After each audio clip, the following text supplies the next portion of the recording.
Good morning to all of you, honorable chairpersons and dear friends. The topic that I have been given today is common errors in the management of diabetes. Now, why this topic matters and what clinicians often miss. We must remember that diabetes is a heterogeneous disease, both in clinical presentation, etiopathogenesis, and as far as treatment is concerned. And we had a wonderful first session where 3 cases were shown and we saw what is the difference in diagnosis and treatment. There are many failures in diabetes care. They are actually not failures of the doctor, they are failures in phenotyping, safety or timely reassessment. And if you look at the recurrent error gap, it can be wrong treatment target being A1C centered or cardiorenal centered, wrong drug for the phenotype, not looking at the comorbidities, wrong drug for the kidney or age using metformin, sulfonylureas or various GLP-1 issues which I will discuss later, wrong timing, no sick day, fasting or perioperative medication, wrong combination DPP-4 plus GLP-1 or duplicative low value therapy, wrong intensity, over-treatment and frailty, under-treatment and clinical inertia, wrong monitoring, no urinary albumin-creatinine ratio, B12, or monitoring of glucose either by self-monitoring or CGM. Food surveillance is very important, and wrong endpoint, glucose being treated in isolation from blood pressure, lipids and kidney protection. So this overall covers where we can go wrong and where our youngsters are going wrong. Now let's look at the clinical assessment and diagnosis. We just saw the session before how it is very important to classify diabetes. And a frequent error is failing to distinguish between type 2 diabetes of young onset, LADA or MODY, which leads to inappropriate treatment choices. Then many cases remain asymptomatic. We know that diabetes can remain asymptomatic for long. So we should not wait for symptoms. We should screen them for diabetes, especially in a country like ours, where every person is a potential diabetic. Inaccurate A1C, we must remember A1C has got its limitations. Conditions like liver disease, renal failure, and certain ethnicities can lead to misleading A1C results. So one should not totally or blindly rely on A1C. Lifestyle, inadequate counseling. You just tell the patient walk more, that's all. You don't tell him how much to walk. You don't use the FIT principle, frequency, intensity, timing and so on. So that is very important, you must be specific. Dietary conceptions, there is a lot of lack of proper communication or miscommunication. Education is very important. Inaccurate carb counting, especially you were talking about healthy, so-called healthy carbs like rice and leading to unexpected glucose spikes. Under-exercising, failure to use physical activity to improve insulin sensitivity. And then there are mistiming of dosage, like given at the wrong time, metformin given on an empty stomach, the immediate release, and leading to gastric intolerance, severe GI upset. Then there is a polypharmacy confusion. And we now know that there are so many fixed drug combinations, you forget which combination is in which drug. So if a person is already on a triple combination of, say, SGLT2, DPP4 and metformin, and you want to start GLP, you forget to take off the sitagliptin or the DPP4 and you continue with GLP1 and you continue with this drug also. And there are combinations you are giving something else in the morning, something else in the night. Then there are a lot of prescription errors, so-called prescribing fault, irrational prescriptions. As I said, writing 2 anti-diabetic medications. I have seen 2 sulfonylureas being written in the same prescription, 2 DPP4 inhibitors, or using DPP4 with GLP-1, ineffective prescriptions, using a single drug like an AGI in a person with grossly elevated diabetes, or an SGLT2 in a patient who has an eGFR of less than 20. So that is not the correct way to write that. Inappropriate prescription, you're giving an incretin in a patient with a history of recurrent pancreatitis. You're not taking a proper history. or a sulfonylurea for a person who is at a high risk of hypoglycemia or is having severe and recurrent urinary tract infections. You just think of McAlpine, you forget recurrent urinary tract infection is also a contraindication for SGLT2 inhibitors. And then there is overprescription, giving too many anti-diabetic drugs in a higher recommended dose. I have seen glimepiride being given 4 milligram BD, 8 milligram BD. So that is a very, very high dose. And it's fortunate if the patient doesn't land up into hypoglycemia. Now let me ask you a question. Postprandial plasma glucose of more than 200 is a diagnostic criteria for type 2 diabetes in non-pregnant adults. Is it true or false? False. Yes. Why it is false? It is the OGTT challenge that should be taken as a diagnostic when the plasma glucose is more than 200. And of course, if the patient is symptomatic, you can diagnose type 2 diabetes. Now, postprandial glucose suggests any time after a meal. OGTT is a post-challenge plasma glucose test, and you cannot interpolate or extrapolate the results between the two. It's very important. So, postprandial and post-load glucose concentrations should be kept clearly distinct when you are diagnosing type 2 diabetes. Now, this is a wonderful puzzle. 45-year-old gentleman, non-smoker, was referred from skin OPD for recurrent UTI. There was no past history of diabetes. Urine showed pus cells and positive sugar. Patient had an A1C report of 5.1, fasting 179, PP 276. He was a known case of Hansen's disease on regular treatment. Reticulocyte count was 4.1. Why there is discrepancy between the A1C and the blood sugar? Any culprit? Excellent. So it is dapsone. The patient is on dapsone, and we know dapsone causes hemolysis, methanogen, and reduced erythrocyte survival. And we know Hansen's is a very common disease, and there are a lot of patients on dapsone. So you must take a good history and find out why A1C was wrong here.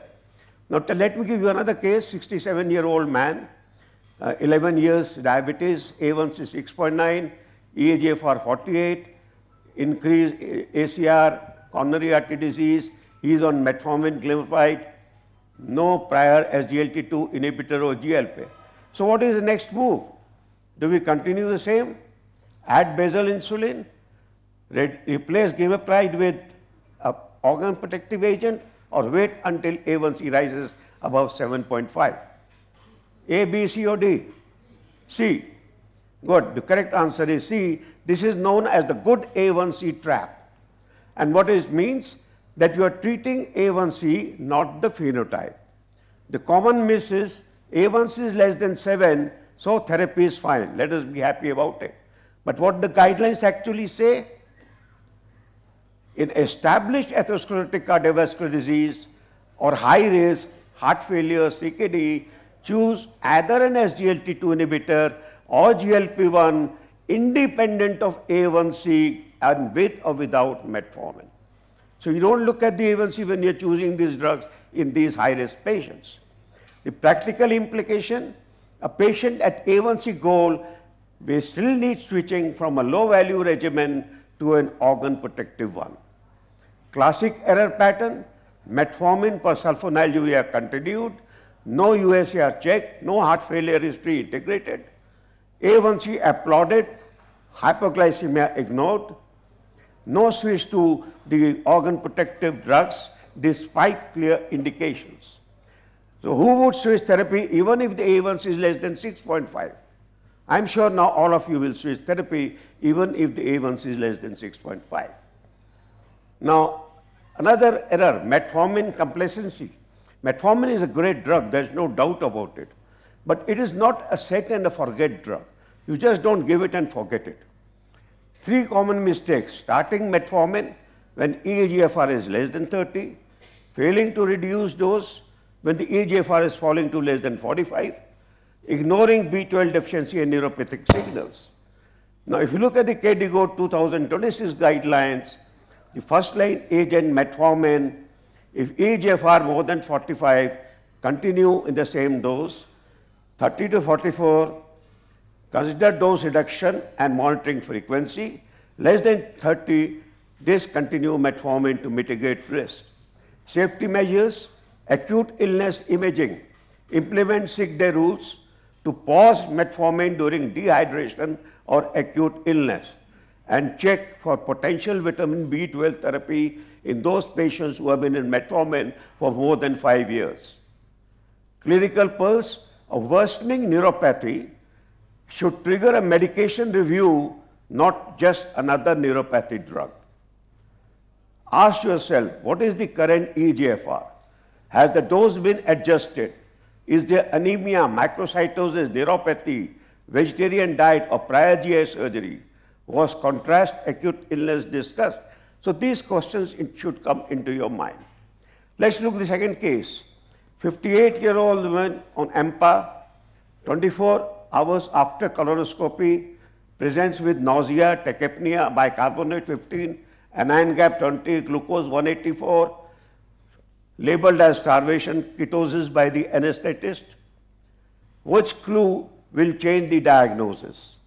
Glucose less than 250, recent procedure with fasting while on SGLT2 inhibitor, normal creatinine, A1C 7.3. What is the answer? A, B, C, or D? B, correct. So the answer is, this is nothing but peri-procedural euglycemic diabetic ketoacidosis. And that should be considered in post-operative fasting patients on SGLT2 therapy when there is anion gap acidosis, ketonuria, ketonemia, despite relatively modest glucose elevation. The glucose was only 184. The cognitive error here is patient did not have a large hyperglycemia or a major hyperglycemia, so it is not DKI. So there are unsafe script of SGLT2. It's only an oral agent, so continue it. No pre-op stop date documented. No sick day advice given during gastroenteritis. Orthostasis, AKI, keto symptom misread because glucose is in the lower range of 160. How to be safe? Document a stop date before scheduled surgery, 3 days usually. For L2 is 4 days. Hold during prolonged fasting, critical illness or reduced intake. Educate for ketone testing. Urgent review if there is nausea, dyspnea, or abdominal pain. And restart only when patient is hemodynamically stable and the ketosis risk has passed. Most disaster errors occur during fasting, surgery, acute illness, or volume depletion. So you must remember these conditions where to be cautious about SGLT2 inhibitors. Now, frequent mistake with GLP-1, combining GLP-1 RA with DPP-4, escalating doses despite patient having severe GI symptoms, using it in frail, undernourished older adults with unexplained weight loss, ignoring peri-procedural aspiration and GI symptom context. So what are the nuances? ADA 26 supports a personalized peri-operative approach for GLP-1 therapy, not one size fits all. So don't need to stop in everyone. If GI symptoms are prominent, slow down or step back. If older adult is losing weight, constipated, gastroparetic, change the drug. Do not pay for a DPP-4 inhibitor that adds no benefit on top of GLP-1 RA. High efficacy does not remove the need for thoughtful selection and titration. Case C, 82-year-old women, mild cognitive impairment, CKD, stage 3B, 6.4 A1C, 2 emergency visits for falls, metformin, glycoside, sitagliptin. What is the first important error? A1C is too high for her age. Regimen should be intensified because patient is having CKD. Hypoglycemia risk and overtreatment are more urgent than A1C. Switch sitagliptin to another DPP-4. C, correct. So overtreatment. That is where I'm saying there are high-risk settings. Older adults, CKD, falling eGFR, irregular meals, food insecurity, cognitive impairment, living alone, great A1C but with recurrent hypoglycemias. What clinicians should model? If a patient is at high risk of hypoglycemia, It is not bad self-management, but a regimen that no longer fits the patient. Learn to de-intensify therapy. When harm exceeds benefit, prefer lower hypoglycemia options. Severe or recurrent hypoglycemia on insulin sulfonylurea matters more important than reaching the A1C target. The classic, cheap, familiar and quietly dangerous problem of using sulfonylureas. Therapeutic inertia. What inertia looks like? A1C of target for months, you are not bothering to change the treatment. Persistent albuminuria, but no change in therapy. You have not added a SGLT2 or not added a RAS blocker in the maximum dose. Recurrent lows, but sulfonylurea persisting. And you keep on making the prescription more and more complex. Why it happens? Visit time pressure. Consultants are very busy today. Clinician comfort with legacy drugs. They want to use their own type of drug that they have been using for years. Cost and access issues. Unclear ownership across specialists. Now you have one patient of diabetes being be seen by the cardiologist, nephrologist, endocrinologist. Everybody is giving his prescription. So there is total confusion what the patient has to take. Counter move, set a treatment goal, try every drug to a purpose, use the continue, switch, stop, review, escalate and de-escalate deliberately. Treating glucose in oscillation, in CKD, look at the eGFR, USCR, use RAS blockers to the maximum tolerated dose, do not stop RAS blockers early, you may have to add the non-steroidal MRIs, severe statin, BP, smoking, heart failure, holistic approach, safety, look at B12, hypoglycemia, orthostasis, sick day and peri-op medication plans. And of course, never forget the foot. Inspect the foot, falls, cognition, nutrition, simplify if there's a burden. Rule of thumb, every diabetes medication review should also be a cardio-renal protection review.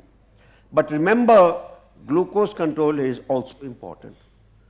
From glucocentric, don't shift to be the cardiocentric or adiposocentric. We have a holistic approach. So solutions and best practices, individualized care, one-size-fits-all approach is no longer valid. Structured education significantly improves adherence. Integrated care teams, a multidisciplinary approach, dietitians, psychologists, podiatrists, we have to use everyone in the team. So what do you do in our clinics? Classify diabetes? Yes. At least have a working diagnosis.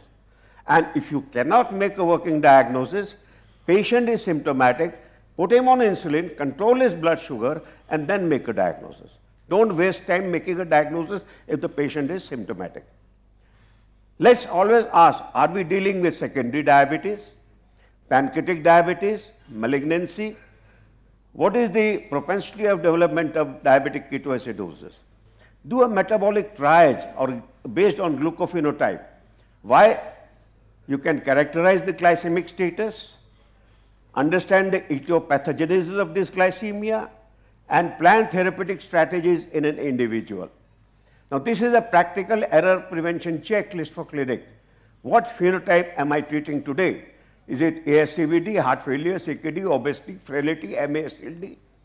Does every drug still have a purpose in your prescription?